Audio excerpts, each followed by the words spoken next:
بسم اللہ الرحمن الرحیم۔ فرمان مصطفیٰ صلی اللہ علیہ وسلم۔ مسجد نبوی میں 2 حلقے۔ حضرت عبداللہ بن عمر رضی اللہ عنہ سے روایت ہے کہ رسول اللہ صلی اللہ علیہ وسلم مسجد نبوی میں 2 حلقوں کے پاس سے گزرے تو فرمایا، دونوں خیر و بھلائی پر ہیں، لیکن ان میں سے ایک دوسرے سے افضل ہے۔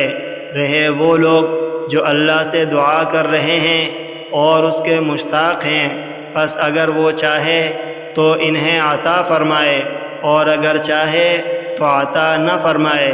اور رہے وہ لوگ جو فقہ یا علم سیکھ رہے ہیں اور جاہلوں کو تعلیم دے رہے ہیں تو وہ بہتر ہیں، اور مجھے تو معلم بنا کر بھیجا گیا ہے۔ پھر آپ اس حلقے میں بیٹھ گئے۔